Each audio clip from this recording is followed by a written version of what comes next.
Hello everyone. So this is my second lecture जिसमें मैं आपसे एमसीक्यू क्वेश्चंस लेकर आई हूँ। 100+ एमसीक्यू क्वेश्चंस हैं जो बहुत ही इंपॉर्टेंट हैं, जो प्रीवियस ईयर्स के आपके सीटेट एग्ज़ाम्स में पूछे गए हैं।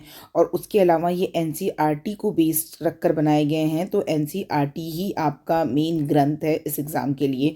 तो इन क्वेश्चंस को लगा के ज़रूर जाना, और आपकी प्रैक्टिस अच्छी हो गई है तो इसकी रिवीजन में आपको बहुत हेल्प मिलेगी। तो सीटेट पेपर 2 जो साइंस का पेपर होने वाला है, उसके लिए इस वीडियो को देखना बहुत ज़रूरी है। लास्ट 10 डेज़ बचे हुए हैं, तो do your best, give your best, और बहुत अच्छे से आप इन क्वेश्चंस को सॉल्व करो। जहाँ पे भी आपको डाउट आता है कमेंट सेक्शन में आप मुझसे पूछ सकते हैं।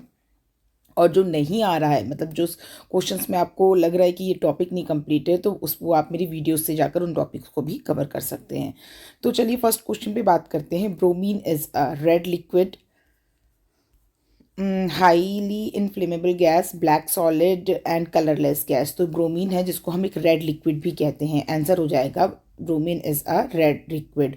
तो डायरेक्ट क्वेश्चंस इसी तरीके से पूछे जाएंगे। The device which convert AC to DC, oscillator, amplifier, rectifier, none of these. तो जो ऑस्किलेटर का काम होता है वो क्या करता है, सिग्नल को ऑस्किलेट कराता है। एम्पलीफायर का क्या काम होता है कि आपकी इस सिग्नल को एम्पलीफाई कर देगा, ठीक है। जो रेक्टिफायर होता है वो आपका AC को DC में कन्वर्ट कर देता है। मतलब ये सिग्नल है आपका, तो इसको इसका इस तरीके से DC में कन्वर्ट कर देगा। तो यहाँ पर जो ऑप्शन सही हो जाएगा वो हो जाएगा आपका third option. Water at 4 degree centigrade has, देखो यहाँ पर आंसर लिख दिया गया है, सेकंड ऑप्शन आ जाएगा मैक्सिमम डेंसिटी। तो ये सारे क्वेश्चन बहुत बहुत बहुत इंपॉर्टेंट है जो डायरेक्टली पूछे गए हैं। डियर स्टूडेंट, इसको मैं हिंदी में लेकर नहीं आ रही हूँ, डायरेक्ट इंग्लिश में ही है, मेरे पास इसका हिंदी वर्जन नहीं है। तो ये स्पेसिफिकली उन स्टूडेंट्स के लिए हैं जो जो बच्चे आपका इंग्लिश में इस पेपर को देना चाह रहे हैं। Which of the following is considered as a secondary pollutant? Ozone, benzene, sulphur dioxide, carbon monoxide.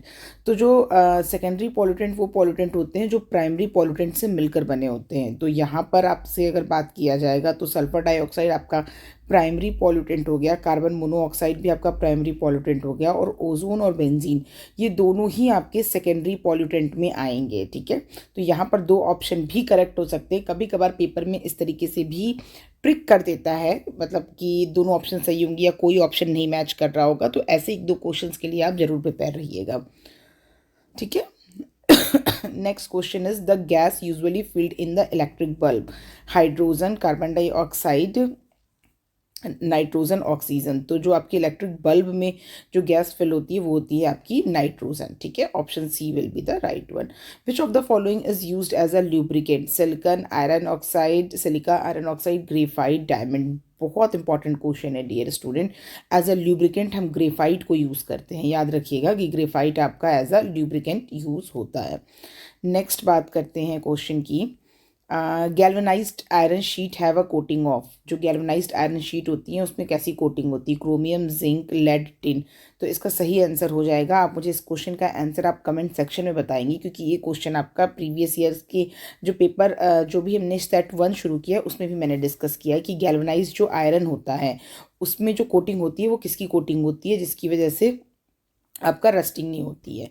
The chemical ethyl mercaptan added to the otherwise odourless LPG cooking gas for imparting a detectable smell of the gas is compound of fluorine, sulphur, bromine and chlorine. तो answer हो जाएगा वो sulphur का compound होता है, जो ethyl mercaptan जो होता है उसको हम ऐड करते हैं LPG में, ठीक है, जिससे हम इम्पैक्ट डिटेक्ट कर पाते हैं स्मेल को, वो का सल्फर का कंपाउंड होता है। The element common to all the acid, बहुत इजी क्वेश्चन है कि जो अगर हम एसिड में बात करते हैं तो एसिड में आपके सारे H पाए जाते हैं, लाइक HCl, H2SO4, ठीक है। तो यहाँ पर क्या है कि H हाइड्रोजन का कंपाउंड ज़रूर होगा, और अगर हम बेस की बात करते हैं तो बेस में बात करते हैं तो NaOH, ठीक है, KOH। तो यहाँ पे OH के कंपाउंड जरूर होंगे, हाइड्रोक्सिल आयन के। तो यहाँ पर अगर एसिड के बारे में पूछा गया तो you will take hydrogen. Next question की बात करते हैं। The chlorophyll is a naturally occurring compound in which central metal is, very important question. Chlorophyll होते हैं, इसकी वजह से जो आपका लीव्स होती है उसकी कलर भी ग्रीन होता है। उसमें जो सेंट्रल मेटल होता है वो होता है आपका मैग्नीशियम। तो option 1 will be the right one. Heavy water is PS7, rain water, deuterium oxide, titanium. तो आंसर हो जाएगा ड्यूटीरियम ऑक्साइड आपका हैवी वाटर होता है। The group of metal iron cobalt nickel may best call as mean group metal alkali metal transition metal rare metal। तो इनको हम transition metal कहते हैं। याद रखना कि जो फीको नहीं है ये आपके ट्रांजिशन मेटल्स होते हैं। Which of the following is not known as a greenhouse gas? Nitrous oxide methane hydrogen carbon dioxide. Answer हो जाएगा आपका हाइड्रोजन। जो हाइड्रोजन होता है वो आपका ग्रीन हाउस गैस में नहीं आता है। इसके अलावा carbon dioxide methane nitrous oxide hydrochlorocarbon और हाइड्रोफ्लोरो कार्बन जो होते हैं और ओजोन जो होते हैं, ठीक है, ये आपका होता है जो ये आपका ग्रीन हाउस गैसेस में आता है। ठीक है, जो नहीं होता है वो हाइड्रोजन नहीं होता है, तो याद रखना इस किसी को। The hardest substance available on the earth. तो अर्थ पे जो सबसे हार्डेस्ट सब्सटेंस है वो आपका डायमंड है। इस चीज़ को भी याद रखिएगा, जो डायमंड वगैरह की रिंग पहनते हैं, वेरी इंपॉर्टेंट क्वेश्चन, वो आपका सबसे हार्डेस्ट मेटल होता है। The tree which sends down root from its branches to the soil is known as pine banyan oak palm. Answer will be the banyan. Brass gets discolored in air because of the presence of which of the following gases in the air? ये question भी मैंने discuss किया हुआ है, पुराने में questions में है। Hydrogen sulphide will be the right answer. Hydrogen sulphide, because of the hydrogen sulphide the brass gets discolored. Next question is tetraethyl lead is used as a fire extinguisher, petrol additive, painkiller, mosquito repellent. This question directly taken from the NCERT, so this one is very very important.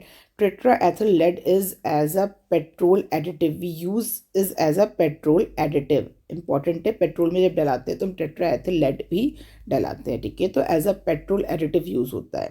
Non stick cooking utensils are coated with PVC Teflon black paint polystyrene. तो Teflon जो आप देखते हो ना, non stick तवा होता है, non stick कढ़ाई होती है, तो उसमें जो कोटिंग होती है वो टेफलॉन की कोटिंग होती है। Which of the following is a non-metal that remains liquid at room temperature? The question is already discussed. Its answer is bromine.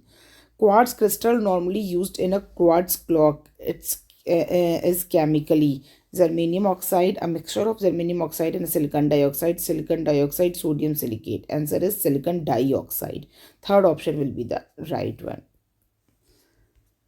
Next question is the variety of coal in which the deposit contains recognizable trace of the original plant material is lignite, peat, bitumen and anthracite. Answer हो जाएगा peat। जो आपका कोल के different ये आपके हैं, तो इसमें जो आपका जो वैरायटी होता है, जो कंटेंस रिकॉग्नाइजेबल में ट्रेस होता है, वो आपका पेट होता है। Among the various allotrope of the carbon, important है, वेरी इंपॉर्टेंट क्वेश्चन, बिकॉज ये लाइन ही डायरेक्ट एनसीईआरटी से ली गई है। एलोट्रॉप जो होते हैं कार्बन में, डायमंड सबसे हार्डेस्ट होता है, कोक सॉफ्ट होता है, diamond is the hardest, graphite is the softest, Coke is the hardest, graphite is the softest. तो मैंने आपको पहले भी बताया, the diamond is the hardest और जो ग्रेफाइट होता है वो आपका सॉफ्ट होता है। वेरी इंपॉर्टेंट, ये दोनों लाइन आप याद रखना, क्योंकि डायरेक्ट यहीं से क्वेश्चन पूछे जाएंगे कि जो कार्बन के एलोट्रॉप्स होते हैं उसमें जो डायमंड होता है वो हार्डेस्ट होता है, graphite is the softest. The gas usually filled in the electric bulb, hydrogen, carbon dioxide, nitrogen, oxygen. The question is repeated, answer is nitrogen. Chemical formula of water, very important, answer is you know that H2O. Very important question, important and easy question. Average salinity of the sea water is 3.5%, 2%, 3%. 2.5%, answer is 3.5%.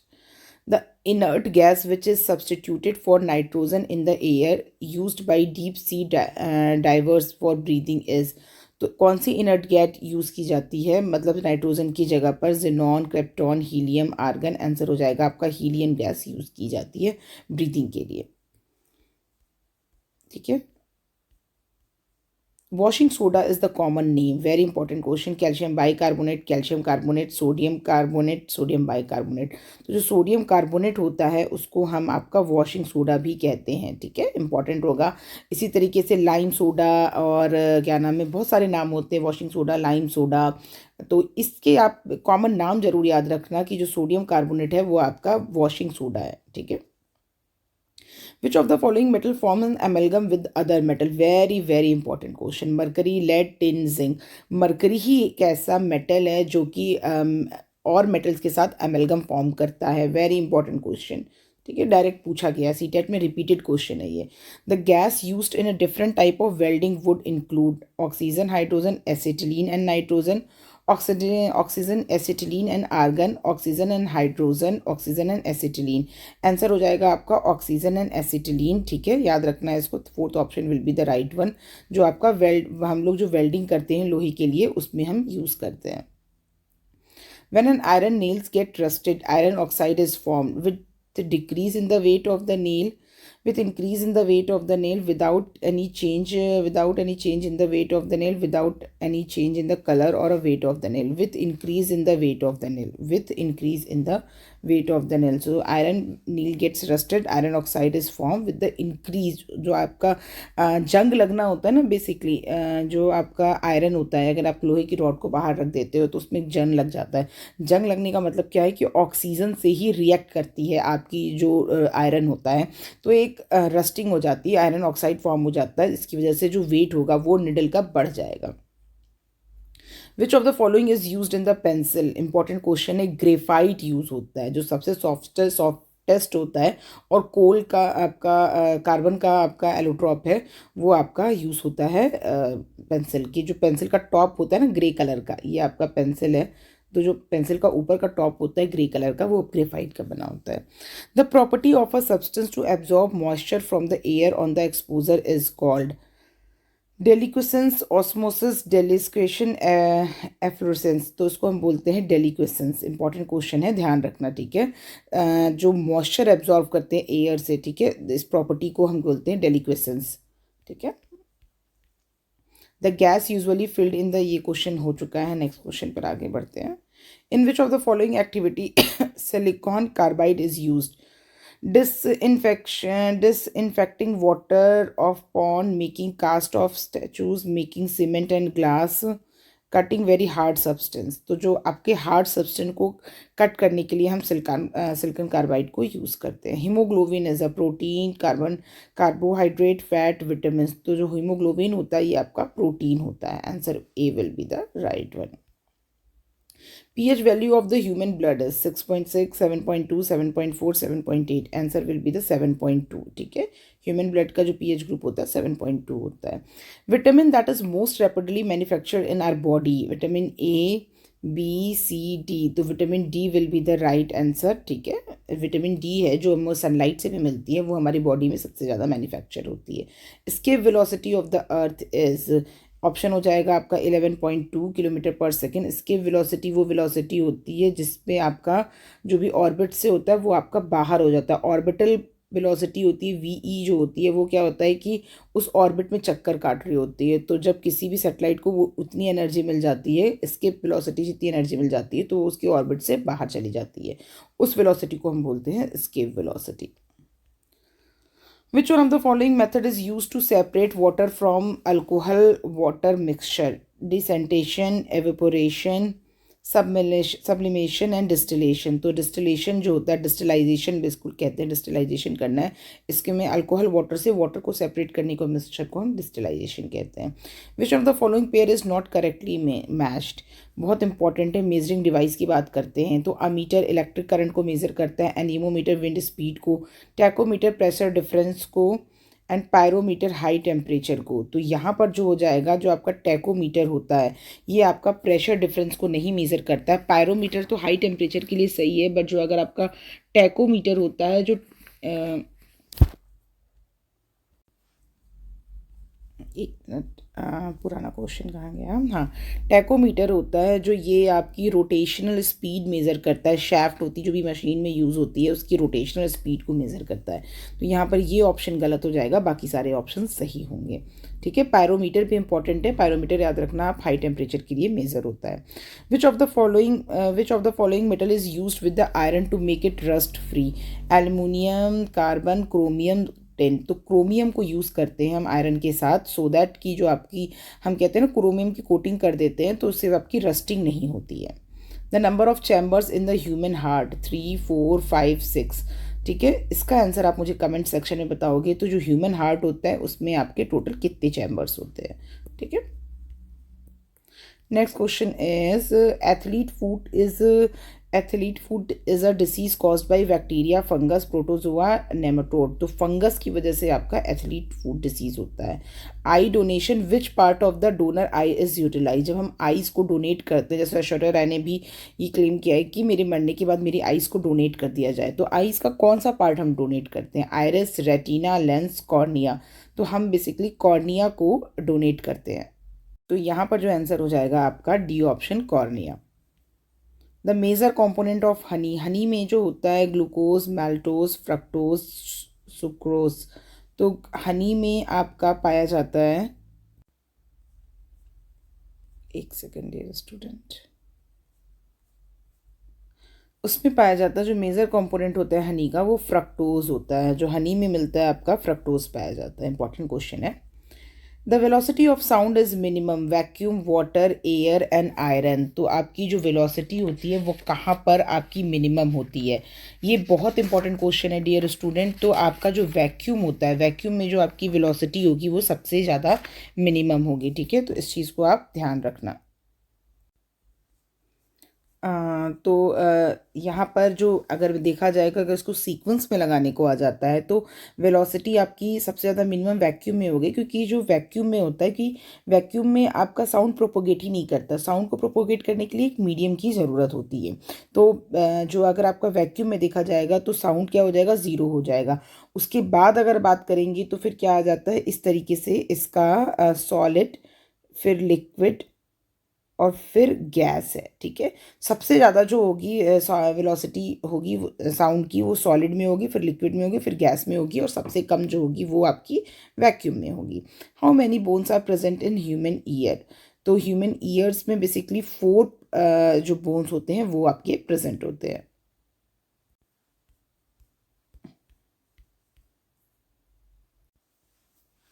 Next question देखते हैं. अच्छा, इसका answer मैंने बता दिया था 4. 3 होता है वैसे तो, देखा जाए ह्यूमन ईयर्स में 3 बोन्स प्रेजेंट होते हैं. तो यहाँ पर ऑप्शन तो यहाँ पर 3 होना चाहिए. ठीक है, नेक्स्ट क्वेश्चन की बात करते हैं. The satellite is kept moving in its orbit around the earth due to its centrifugal force, centripetal, gravitational and none of the above. तो यहाँ पे हो जाएगा सेंट्रीपिटल फोर्स की वजह से, एक सेकेंड, सेंट्रीपिटल फोर्स की वजह से जो आपकी ऑर्बिट में जो भी सैटेलाइट होते हैं वो आपके ऑर्बिट में मूव कर रहे होते हैं. Time period of the pendulum depend on its length, mass, time and temperature. तो जो टाइम पीरियड का फॉर्मूला होता है वो होता है आपका L/G. तो आपका उस पेंडुलम की लेंथ पे और आपकी ग्रेविटी पर डिपेंड करती है. तो लेंथ पर डिपेंड करती है, मास पर डिपेंड नहीं करती है, टाइम पे भी डिपेंड नहीं करती है, ना कि टेम्परेचर पर. ठीक है, और ग्रेविटी पर डिपेंड करेगी. इसीलिए अगर मून पे बात करते हैं तो मून पे आपकी जो ग्रेविटी है उसकी वैल्यू क्या हो जाती है? G/6 हो जाती है. तो टाइम पीरियड बढ़ जाएगा आपका. इस तरीके के केसेस दिए जा सकते हैं. In case of rusting the weight of iron will be increase, decrease, remain uncertain. तो आंसर हो जाएगा आपका इंक्रीज. यानी जब जंग लगता है तो आयरन का जो वेट हो जाता है वो बढ़ जाता है. Meibomian gland is located in ear, nose, skin, eye. तो जो आपका, एक सेकेंड, एक सेकेंड, सो मेबोमियन, ये मेलोबियन की जगह मीबोबियन होगा. ठीक है, MEI. ये ग्लैंड जो प्रेजेंट होती है वो आपकी आई में प्रेजेंट होती है. तो मेबोमियन ग्लैंड जो होती है वो आपकी आई में प्रेजेंट होती है. The weight of our body is mostly made of free bones, parts of the body, from water, parts of the skin. तो वाटर से आपका वेट होता है. Which of the following organ is affected by malaria? Heart, lungs, kidney, spleen. ठीक है, इसका तो malaria में जो आपका सबसे ज़्यादा इफेक्ट करता है वो आपका करता है आपका हाँ, किडनी. किडनी भी कह सकते हैं, लंग्स भी कह सकते हैं. ठीक है, तो किडनी है जो आपका सबसे ज़्यादा अफेक्टेड होता है, वो आपके किडनी पर इफेक्ट करता है मलेरिया का. ठीक है. Which one of the following substance is use for artificial rain? Silver bromide, ammonium nitrate, silver iodide, all of the above. तो सिल्वर आयोडाइड जो होता है, सिल्वर ब्रोमाइड एक्चुअली, यहाँ पर जो सही ऑप्शन हो जाएगा वो होगा सिल्वर आयोडाइड. ठीक है, तो which of the following substance is use for artificial rain? तो आंसर हो जाएगा आपका silver iodide. So these are all the important question of the CTET। Hopefully आपको पसंद आ रहे होंगे और इससे आपकी प्रैक्टिस अच्छी हो रही होगी। प्लीज़ मुझे कमेंट सेक्शन में बताइएगा कि आपको और क्या CTET की क्वेश्चन चाहिए होंगे। ये MCQ सीरीज़ जो मैं ला रही हूँ आपकी लास्ट 10 डेज़ में, मैं आपकी लास्ट 10 डेज़ में अप्रॉक्सीमेटली 500 प्लस क्वेश्चन प्रैक्टिस करा दूंगी। पर डे मैं क्वेश्चन की स्ट्रेंथ बढ़ाती जाऊँगी, जैसे इस क्वेश्चन इसमें है इस तरीके से मैं बढ़ाती जाऊँगी, तो इससे आपकी प्रैक्टिस बहुत अच्छी हो जाएगी और आपको कमांड मिल जाएगा, आपको समझ में आ जाएगा कि पेपर का लेवल क्या हो सकता है। कुछ क्वेश्चंस और बचे हुए हैं, डिस्कस कर लेते हैं। Which of the following is known as noble gas? Hydrogen, oxygen, helium, carbon dioxide. Answer हो जाएगा आपका सी, हीलियम। हीलियम जो होती है वो एज अ नोबल गैस होती है। Which one of the following, ये क्वेश्चन अधूरा है। ELICA test is perform to test ELISA test diabetes, tuberculosis, TB, AIDS, typhoid. तो एलिसा टेस्ट जो होता है वो आपका एड्स को परफॉर्म करने के लिए होता है। नेक्स्ट क्वेश्चन है, a man who does not know when to stop eating is suffering from bulimia, diabetes, anorexia, hyperacidity. तो बुलिमिया जो आपका डिसीज़ होता है, इसमें अब जो पर्सन होता है वो खाना खाने को रोक नहीं पाता है, इस डिसीज़ को हम कहते हैं bulimia. Which of the following device is use for converting AC to DC, यानी अल्टरनेटिंग करंट को डायरेक्ट करंट में क्या कौन चेंज करता है? Dynamo, motor, transformer, rectifier. Important question है। तो जो रेक्टिफायर होता है वो आपका AC सिग्नल को आपका डायरेक्ट सिग्नल में चेंज कर देता है, ठीक है। Octane number is use for the measuring the quality of edible oil, petrol, edible oil, kerosene oil, perfumed oil. तो जो आपका ऑक्टेन, यहाँ पर जो ऑक्टेन नंबर है वो आपका पेट्रोल की क्वालिटी को मेज़र करने के लिए यूज़ होता है। द केमिकल नेम, ये 29th नहीं है, आगे क्वेश्चन में बहुत बढ़ चुके हैं हम, 89th होगा। The chemical name of baking soda. देखो मैं आपसे बोल रही हूँ ना, lime soda, baking soda, washing soda बहुत इंपॉर्टेंट है। तो अगर हम बेकिंग सोडा की बात करते हैं तो सोडियम क्लोराइड, सोडियम सल्फेट, आप इसको इसके साथ भी याद रखना, sodium bicarbonate, NaHCO3, sodium hydroxide, ठीक है, सोडियम क्लोराइड। तो अगर हम बात करते हैं बेकिंग सोडा की तो वो आपका आंसर हो जाएगा sodium bicarbonate.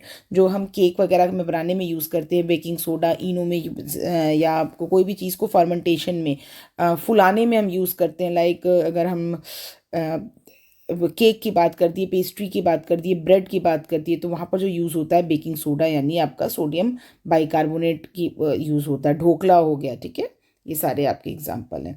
Sky appears blue due to scattering, diffraction, refraction and reflection. Scattering में क्या होती है कि आपकी लाइट इस तरीके से स्कैटर्ड कर जाती है, ठीक है। डिफ्रैक्शन का मतलब एक छोटे से होल से पास हो रही होगी, डायफ्रैक्ट कर जाएगी। रिफ्रैक्शन आपको पता है एक मीडियम से दूसरे मीडियम में चली जाएगी। एंड रिफ्लेक्शन का मतलब है कि सेम मीडियम में वापस आ जाएगी। तो स्काई ब्लू होती है स्कैटरिंग की वजह से, ठीक है। Option A will be the right one. Which one of the following is not the plant product? Caffeine, piperine, nicotine, saccharin. इसका आंसर आप मुझे कमेंट सेक्शन में बताइएगा। Arthritis is caused by disposition of which one of the following in the joints of our body? Urea, uric acid, albumin and cholesterol. तो uric acid जो होता है, uric acid आपकी बॉडी में बढ़ जाता है, इसकी वजह से आपको अर्थराइटिस की प्रॉब्लम आनी शुरू हो जाती है। Chemical name of lime stone? Calcium carbonate, magnesium carbonate, sodium chloride, sodium sulphide. तो जो आपका लाइम स्टोन होता है वो आपका कैल्शियम कार्बोनेट होता है। Bronze is an alloy of, very important question, देखना इसको याद करके बहुत अच्छे से रखिएगा। दो आपके हैं, ब्रास एंड ब्रोंज, ठीक है। दोनों में ही आपका कॉपर तो ज़रूर आता है, इसके अलावा अगर जो आता है, अगर हम बात करते हैं ब्रास की और ब्रोंज की, तो ब्रास के लिए अगर हम ब्रोंज की बात कर रहे हैं, ठीक है, यहाँ पर जेड है तो ब्रास में आपका जिंक आ जाएगा। और अगर हम ब्रोंज की बात कर रहे हैं तो यहाँ पर आपका टिन आ जाएगा, ठीक है। टिन मतलब आपका SN। तो यहाँ पे पूछा है ब्रोंज के लिए, तो ब्रोंज के लिए हम क्या लिखेंगे? कॉपर प्लस टिन, ठीक है। तो कॉपर प्लस टिन सही ऑप्शन आंसर हो जाएगा, ठीक है। अगर कॉपर प्लस जिंक पूछा होता तो ये एग्जाम्पल हो जाता ब्रास का। तो ये दोनों ही कॉपर के अलावा बहुत इंपॉर्टेंट है, इनको हर बार घुमा के पूछा जाता है, कभी ब्रास पूछा जाएगा तो कभी ब्रोंज पूछा जाएगा। तो ऐसे क्वेश्चन आपको बिल्कुल भी गलत नहीं करने पड़े। Which of the following are water soluble? ABBCCDAK।